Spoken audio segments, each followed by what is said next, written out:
Alright, hello BYU Cougar fans. 3 more days. Are you ready? 3 more days till game day. And let me welcome you to the Blue Cougar Football Daily Podcast, What's on My Mind. And yes, game 1, BYU at Virginia, is definitely on my mind. Got a few things to talk about besides that though as well. A lot has happened recently, and so let's get to it. Team captains. BYU named its team captains. Well, voted for the team captains, and those have been they've been made known. It's kind of interesting. 3 walk-ons, 3 former walk-ons: Skylar Ridley, J.D. Falslev, and Wane Unga. And then also Daniel Sorensen, unless I'm mistaken, and he's the other walk-on, but I'm pretty sure he was a scholarship offer. And so I know a lot of people are making a big deal about that, especially since Bronco Mendenhall likes to emphasize walk-ons, and he likes, the walk-ons because he was a walk-on himself back in the day. And I'm pretty surprised. I mean, I wasn't expecting, certain players like Cody Hoffman and Kyle Van Noy. I know some people were shocked and think it's a scandal that they aren't team captains. But ever since 2010, when, was it 2010 or 2011? One of those years, Brian Correa was named a team captain. And not to take anything away from him, I love the contributions he made to BYU football, especially in that Oklahoma game in 2009. But I don't think anybody would tell you he was one of the best players on the team any of the years that he played. And so when he was named team captain, and I think it was that same year, I heard a quote from Bronco Mendenhall talking about the speech he gives the players before they vote on team captains and what his vision of a team captain is. And I remember specifically in there, Bronco stresses that the players should be really good representatives of the sponsoring religion of BYU, the Church of Jesus Christ of Latter-day Saints. And so, that's not to criticize and say anything bad about other players like Hoffman or Van Noy, but it doesn't surprise me that they're not team captains, because I know what emphasis and focus Bronco Mendenhall puts on other areas besides just being a really, really, really good football player with a sure NFL future. And so, but I am kind of surprised though that here we've got Wane Unga, a first-year starter and a transfer even to the team. I mean, this is only his 3rd year in the program, whereas guys like Ridley, it's his 5th year. And yeah, Ridley, I mean, he's going to be a first-year starter. And, he contributed some last year, but not a whole ton. So, I mean, I'm kind of surprised by it. I mean, I'm happy for them. I think it's great. I'm not going to criticize the way Bronco Mendenhall does the captain thing. A captain is a very unique role on a football team, and no, it doesn't have to be the best players.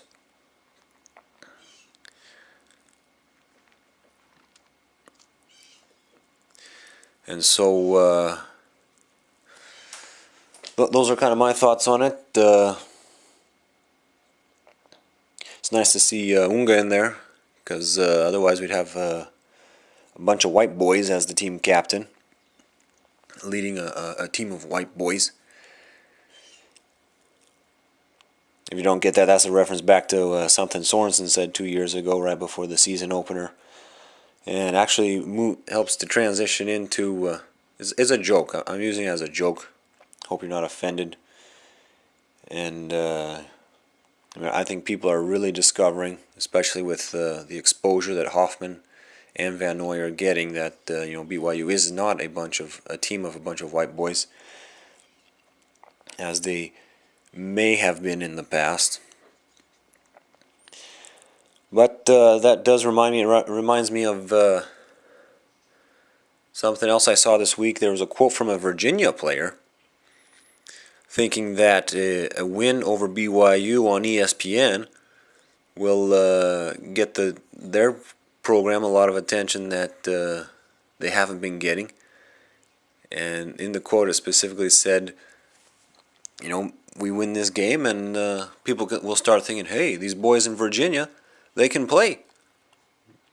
And I chuckled to myself because that's exactly what Sorensen was saying with his white boys comment 2 years ago. I mean, when he brought up white boys, he said, people will, if BYU goes in and plays well against Ole Miss, people will start to say, hey, this bunch of white boys from Utah can play football well. So I was really surprised and actually amused that someone was saying the exact opposite, that a win over BYU would get attention for them, that they're a pretty good team and that they can play, especially since I know for myself, Virginia's got a really good reputation of producing football players and being one of the better football states in America. I know the Virginia program hasn't been so hot, but no one's going to say a win over BYU. I don't think is going to change anybody's mind about the type of football played in the state of Virginia. And so, especially, coming from an ACC team. All right, another bit of news. BYU announced a 2-game series with the University of California. And the big thing that sticks out to me there is how BYU is definitely making progress in the scheduling department as an independent.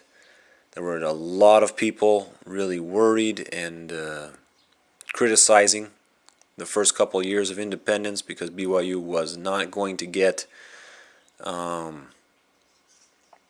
good schedules, that they'd be very front-loaded and imbalanced. But this series, it's the second one in the last few months where BYU will play a Pac-12 team, BCS automatic qualifying conference, in November. And this one is a home-and-home agreement. It's not imbalanced 2-1 or even a home-and-home and a neutral site game in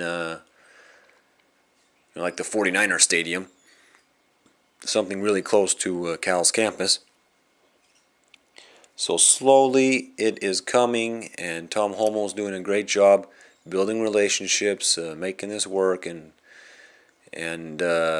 I think in the future we will see some very nice schedules, and all different conferences from the Power 5 conferences across the country will be scheduling games with BYU in October, in November, as well as September. So those are my big thoughts about that series. I'm excited to see BYU play them. If I understand right, there's always maybe 2 or 3 players on the team that are members of the Church of Jesus Christ of Latter-day Saints, so that can make it fun too. And again, it's the Bay Area, a great chance for exposure in a very, very populated place, in a very, very strong football environment. So good for BYU. It starts in 2014, so it's not one of these where it gets announced and then we gotta wait 6 or 7 years for it to be played. We're gonna play Cal next year, 2014, and then I think again there's a 3-year gap though after that. I think it's 2017 if I remember right. They'll be coming to Provo. Speaking of coming to Provo, BYU's got a transfer. That news broke yesterday. Chris Badger from Notre Dame is going to transfer to BYU. Just saying he was at Notre Dame right there says a lot about how big of a high school recruit and athlete and player he was. So I'm excited to see what his possibility is, especially since now we've got a transfer, Juan Iunga, as team captain, and expecting a big year out of him. We've done pretty well with the transfers of late.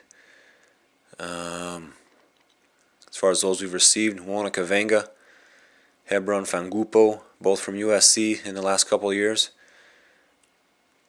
And apparently this guy, he's from Utah, if I understand right, from Timpview High School.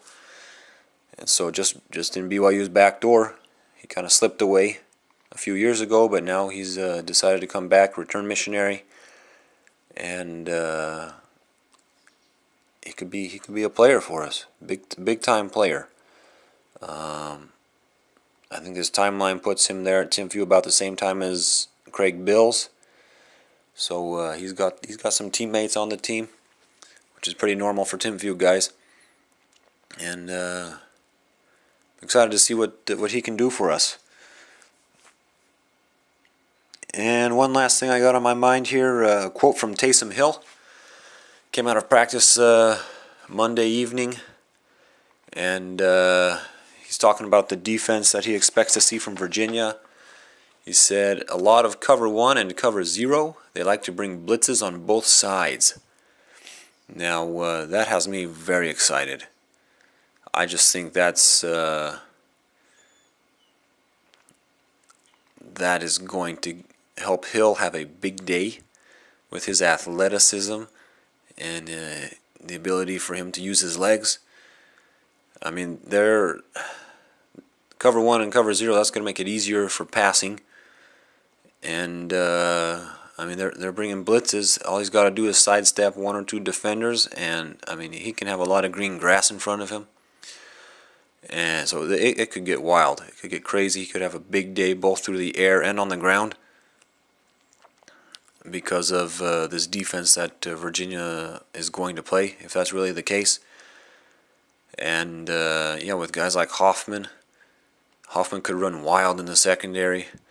And yeah, if Ridley and someone else is running good, clean routes, beating their man, I mean, I don't want to get everyone too excited, but I'm just saying, watch for it. It's a possibility, and I just think it could be. We could see a really, really special performance out of Hill if this is really what Virginia is doing, and if so, a lot of teams might change their plans the rest of the season if they were planning to play cover 1 and cover 0 and bring blitzes, because Hill is the man for that. If he's the right kind of quarterback to defeat that kind of approach by a defense. Jake Heaps probably would not have been, but Taysom Hill with his athleticism definitely could make them pay. All right, well, that's all I got today. Thanks for tuning in, and go Cougars.